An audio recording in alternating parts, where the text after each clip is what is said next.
8ാം ക്ലാസ്സിലെ SCERTയിലെ സോഷ്യൽ സയൻസിലെ ചോദ്യ ഉത്തരവുമാണ് നമ്മൾ പഠിച്ചുകൊണ്ടിരുന്നത്. ഇന്ന് ബാക്കി ചോദ്യം നോക്കുകയാണ്. അതിനു മുന്നേ ഒരു തിരുത്തുണ്ടായിരുന്നു. കഴിഞ്ഞ ക്ലാസ്സിൽ അവസാനം വായിച്ച ചോദ്യമായിരുന്നു, മഹാരാഷ്ട്രയിൽ താഴ്ന്ന ജാതികളിൽപ്പെട്ടവരുടെയും സ്ത്രീകളുടെയും അവകാശങ്ങൾക്കായി പോരാടിയ സാമൂഹിക പരിഷ്കർത്താവ്. അവിടെ പറഞ്ഞിട്ടുണ്ടായിരുന്നത് രാജാറാം മോഹൻ റോയ് എന്നാണ്. അപ്പോൾ ഒന്ന് തിരുത്തി പഠിക്കണം, ജ്യോതിറാവ് ഫുലെയാണ്. ഓക്കെ, അപ്പം മഹാരാഷ്ട്രയിൽ താഴ്ന്ന ജാതികളിൽപ്പെട്ടവരുടെയും സ്ത്രീകളുടെയും അവകാശങ്ങൾക്ക് വേണ്ടി പോരാടിയ സാമൂഹിക പരിഷ്കർത്താവാണ് ജ്യോതിറാവ് ഫുലെ. അദ്ദേഹം സത്യശോധക് സമാജം എന്ന സംഘടനയ്ക്ക് രൂപം നൽകി. മഹാരാഷ്ട്രയിലെ ജനങ്ങൾ മഹാത്മാ എന്നാണ് ജ്യോതിറാവ് ഫുലെയെ വിളിച്ചിരുന്നത്. പണ്ഡിത രമാബായി ശൈശവ വിവാഹത്തിനെതിരെ നിലകൊള്ളുകയും വിധവകളുടെയും പെൺകുട്ടികളുടെയും വിദ്യാഭ്യാസത്തിനു വേണ്ടി നിരവധി സ്കൂളുകൾ ആരംഭിക്കുകയും ചെയ്തു. ആര്യമഹിളാ സമാജം എന്ന സംഘടന സ്ഥാപിച്ചു. വിധവകളുടെ പുനരധിവാസത്തിനായി ശാരദാ സദനം എന്ന അഭയകേന്ദ്രവും സ്ത്രീകൾക്ക് തൊഴിൽ പരിശീലനം നൽകുന്നതിനായി മുക്തി മിഷൻ പദ്ധതി ആരംഭിക്കുകയും ചെയ്തു. പ്രാർത്ഥനാ സമാജം ആരംഭിച്ചത് ആത്മാറാം പാണ്ഡുരംഗാണ്. ആര്യ സമാജം സ്വാമി ദയാനന്ദ സരസ്വതി. അലിഗഡ് പ്രസ്ഥാനമാണെങ്കിൽ സർ സെയ്ദ് അഹമ്മദ് ഖാനാണ്. Theosophical society madam Blavatsky, colonel Olcott. Ramakrishna mission സ്ഥാപിച്ചത് സ്വാമി വിവേകാനന്ദൻ. ഹിതകാരിണി സമാജം സ്ഥാപിച്ചത് വീരേശലിംഗം പന്തലു. സ്വാഭിമാന പ്രസ്ഥാനം ആരംഭിച്ചത് EV രാമസ്വാമി നായ്ക്കർ. ശ്രീനാരായണ ധർമ്മ പരിപാലന യോഗം സ്ഥാപിച്ചത് ശ്രീനാരായണ ഗുരു. സാധുജന പരിപാലന സംഘം സ്ഥാപിച്ചത് അയ്യങ്കാളി.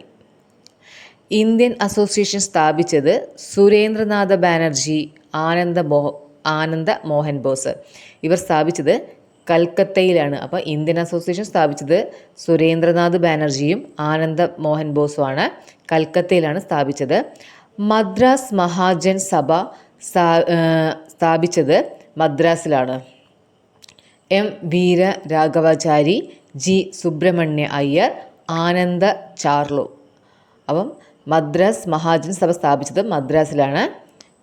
വീര രാഘവാചാരി, സുബ്രഹ്മണ്യ അയ്യർ, ആനന്ദ ചാർലു.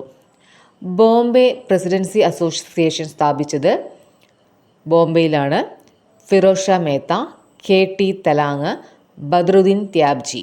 അപ്പോൾ ബോംബെ പ്രസിഡൻസി അസോസിയേഷൻ സ്ഥാപിച്ചത് ബോംബെയിലാണ്. ഫിറോസ് ഷാ മേത്ത, KT തലാങ്, ബദ്രുദ്ദീൻ ത്യാബ്ജി എന്നിവരാണ്. 1885 ഡിസംബർ 28 ബോംബെയിലെ ഗോകുൽദാസ് തേജ്പാൽ സംസ്കൃത കോളേജിൽ വെച്ചാണ് INC രൂപമെടുക്കുന്നത്. അപ്പോൾ 1885 ഡിസംബർ 28 INC രൂപമെടുക്കുന്നത്. 72 പേർ ഒത്തുകൂടി അവിടെ. ഇന്ത്യൻ നാഷണൽ കോൺഗ്രസിൻ്റെ അധ്യക്ഷനായ ആദ്യ മലയാളിയാണ് C ശങ്കരൻ നായർ. 1897 അമരാവതി കോൺഗ്രസ് സമ്മേളനത്തിലാണ് അധ്യക്ഷ പദവി വഹിച്ചത്. ബംഗാൾ വിഭജനം അനിവാര്യമെന്ന് പറഞ്ഞ ബ്രിട്ടീഷ് വൈസ്രോയിയാണ് കഴ്സൺ പ്രഭു. ബംഗാൾ വിഭജനം നിലവിൽ വന്നത് 1905 ഒക്ടോബർ 16 അമർ സോന ബംഗ്ല എന്ന ദേശഭക്തിഗാനം രചിച്ചത് രവീന്ദ്രനാഥ ടാഗോർ. ബംഗാൾ കെമിക്കൽ സ്റ്റോർ ആരംഭിച്ചത് ആചാര്യ PC റോയാണ്. സ്വദേശി സ്റ്റീം നാവിഗേഷൻ കമ്പനി ആരംഭിച്ചത് ആരുടെ നേതൃത്വത്തിലാണ്? B ചിദംബരം. സ്വദേശി ബാന്ധവ് സമിതി രൂപീകരിച്ചത് അശ്വിനി കുമാർ ദത്ത്. അപ്പോൾ സ്വദേശി ബാന്ധവ് സമിതി രൂപീകരിച്ചത് അശ്വിനി കുമാർ ദത്ത്. ഫിറോസ് ഷാ മേത്ത, ഗോപാലകൃഷ്ണ ഗോഖലെ, ദാദാഭായ് നവറോജി എന്നിവരാണ് മിതവാദികൾ. അപ്പം മിതവാദികൾ ആരൊക്കെയാണ്? ഫിറോസ് ഷാ മേത്ത, ഗോപാലകൃഷ്ണ ഗോഖലെ, ദാദാഭായ് നവറോജി. ഇനി ബാലഗംഗാധര തിലക്, ബിപിൻ ചന്ദ്രപാല്, ലാലാ ലജ്പത് റായ് എന്നിവരായിരുന്നു തീവ്രവാദികൾ. അപ്പം തീവ്രവാദികൾ ആരൊക്കെയായിരുന്നു? ബാലഗംഗാധര തിലക്, ബിപിൻ ചന്ദ്രപാല്, ലാലാ ലജ്പത് റായ്. അഖിലേന്ത്യാ മുസ്ലിം ലീഗ് സ്ഥാപിതമായത് 1906. അപ്പോൾ അഖിലേന്ത്യാ മുസ്ലിം ലീഗ് സ്ഥാപിതമായത് 1906. മിൻറ്റോ മോർലി ഭരണപരിഷ്കാരം നടപ്പിലാക്കിയ വർഷം 1909 മിൻറ്റോ മോർലി ഭരണപരിഷ്കാരത്തിലെ പ്രത്യേകതയാണ് മുസ്ലിങ്ങൾക്ക് പ്രത്യേക നിയോജക മണ്ഡലം ഏർപ്പെടുത്തുക, നിയമനിർമ്മാണ സഭകളുടെ പ്രവർത്തനങ്ങളും അധികാരങ്ങളും വിപുലപ്പെടുത്തുക. അപ്പം മിൻറ്റോ മോർലി ഭരണപരിഷ്കാരത്തിലെ പ്രത്യേകത എന്താ വെച്ചാൽ മുസ്ലിങ്ങൾക്ക് പ്രത്യേക നിയോജക മണ്ഡലം ഏർപ്പെടുത്തുക, നിയമനിർമ്മാണ സഭകളുടെ പ്രവർത്തനങ്ങളും അധികാരങ്ങളും വിപുലപ്പെടുത്തുക. ഹോം റൂൾ ലീഗിന് നേതൃത്വം നൽകിയത് ആനി ബസന്റും ബാലഗംഗാധര തിലകുമാണ്. അപ്പം ഹോം റൂൾ ലീഗിന് നേതൃത്വം നൽകിയത് ആനി ബസന്റും ബാലഗംഗാധര തിലകുമാണ്.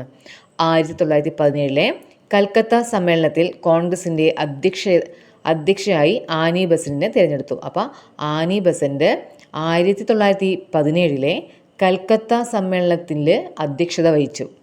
ഇന്ത്യൻ നാഷണൽ കോൺഗ്രസിൻ്റെ അധ്യക്ഷയായ ആദ്യ വനിതയാണ് ആനി ബസന്റ്. 1916 കോൺഗ്രസിൻ്റെ വാർഷിക സമ്മേളനം നടന്നത് ലക്നൌവിൽ വെച്ചാണ്. മിതവാദികളും തീവ്രവാദികളും ഒന്നിച്ച സമ്മേളനമാണ് 1916 ലക്നൗ സമ്മേളനം. 1916 ലക്നൗ സമ്മേളനത്തിലാണ് മിതവാദികളും തീവ്രവാദികളും ഒന്നിക്കുന്നത്. അനുശീലൻ സമിതി ബംഗാളിൽ സ്ഥാപിച്ചത് സച്ചീന്ദ്രനാഥ സന്യാല്, അരബിന്ദോ ഘോഷ്. ഭാരത് മാതാ അസോസിയേഷൻ മദ്രാസിൽ സ്ഥാപിച്ചത് നീലകണ്ഠ ബ്രഹ്മചാരി, വാഞ്ചി അയ്യർ, അജിത് സിംഗ്. അപ്പം ഭാരത് മാതാ അസോസിയേഷൻ മദ്രാസിലാണ് സ്ഥാപിച്ചത്. നീലകണ്ഠ ബ്രഹ്മചാരി, വാഞ്ചി അയ്യർ, അജിത് സിംഗ്. യുഗാന്തർ പാർട്ടി ബംഗാളിൽ സ്ഥാപിച്ചത് റാഷ് ബിഹാരി ബോസ്, ഗുദ്ദിറാം ബോസ്. അപ്പം യുഗാന്തർ പാർട്ടി സ്ഥാപിച്ചത് ബംഗാളിലാണ്. റാഷ് ബിഹാരി ബോസും ഗുദ്ദിറാം ബോസും ചേർന്നാണ്. ഗദ്ദാർ പാർട്ടി സ്ഥാപിച്ചത് അമേരിക്കയിലാണ്, ലാല ഹർദയിലാണ് സ്ഥാപിച്ചത്. അപ്പം ഗദ്ദാർ പാർട്ടി എവിടെയാണ്? അമേരിക്കയിലാണ്, ലാല ഹർദയിലാണ് ഇത് സ്ഥാപിച്ചത്. സൗരയൂഥത്തിലെ ശുക്രനും യുറാനസും ഒഴികെയുള്ള ഗ്രഹങ്ങളുടെ ഭ്രമണദിശ പടിഞ്ഞാറ് നിന്ന് കിഴക്കോട്ടാണ്. എന്നാൽ ശുക്രൻ്റെയും യുറാനസിൻ്റെയും ഭ്രമണദിശ എതിർദിശയിലാണ്, അതായത് കിഴക്ക് നിന്ന് പടിഞ്ഞാറോട്ട്. ഭ്രമണത്തിൻ്റെ ഫലമായി ഉണ്ടാകുന്ന പ്രധാന മാറ്റങ്ങളാണ് ദിനരാത്രങ്ങളും കൊറിയോലിസ് പ്രഭാവവും. ഭ്രമണം പൂർത്തിയാക്കാൻ ഭൂമി എടുക്കുന്ന സമയമാണ് 24 മണിക്കൂർ അഥവാ 23 മണിക്കൂർ 56 മിനിറ്റ് 4 സെക്കൻഡ്. 23 മണിക്കൂർ 56 മിനിറ്റ് 4 സെക്കൻഡ്. ഭൂമിയിലെ രാത്രിയെയും പകലിനെയും വേർതിരിക്കുന്ന സാങ്കല്പിക രേഖയാണ് പ്രകാശവൃത്തം. കൊറിയോലിസ് പ്രഭാവത്താൽ സമുദ്രജല പ്രവാഹങ്ങളുടെയും കാറ്റുകളുടെയും സഞ്ചാരദിശ ഉത്തരാർദ്ധഗോളത്തിൽ വലതുവശത്തേക്കും ദക്ഷിണാർദ്ധഗോളത്തിൽ ഇടതുവശത്തേക്കും വ്യതിചലിക്കുന്നുവെന്ന് അഡ്മിറൽ ഫെറൽ കണ്ടെത്തി. ഇതാണ് ഫെറൽ നിയമം എന്നറിയപ്പെടുന്നത്. അതായത് കൊറിയോലിസ് പ്രഭാവത്താൽ സമുദ്രജലപ്രവാഹങ്ങളുടെയും കാറ്റുകളുടെയും സഞ്ചാരദിശ ഉത്തരാർദ്ധഗോളത്തിൽ വലതുവശത്തേക്കും ദക്ഷിണാർദ്ധഗോളത്തിൽ ഇടതുവശത്തേക്കും വ്യതിചലിക്കുന്നുവെന്ന് അഡ്മിറൽ ഫെറൽ കണ്ടെത്തി. ഇതാണ് ഫെറൽ നിയമം. പരിക്രമണ വേളയിൽ ഭൂമി സൂര്യനോട് ഏറ്റവും അടുത്തു വരുന്നതിന് സൗര സമീപനം എന്ന് പറയുന്നു. ഇത് ജനുവരി മാസത്തിലാണ് നടക്കുന്നത്. ജനുവരി 3 സൗര സമീപനം വരുന്നത്. സൂര്യനും ഭൂമിയും തമ്മിലുള്ള അകലം ഏറ്റവും കൂടുതൽ ആയിരിക്കുന്നത് ജൂലൈ മാസത്തിലാണ്. ഇതിനെ സൂര്യോച്ചം എന്ന് പറയുന്നു. അപ്പോൾ സൂര്യനും ഭൂമിയും തമ്മിലുള്ള അകലം കൂടുന്നതിനെ നമ്മൾ എന്താ പറയുക? സൂര്യോച്ചം. ഈ സൂര്യോച്ചം നടക്കുന്നത് ജൂലൈ 4. Okay, thank you.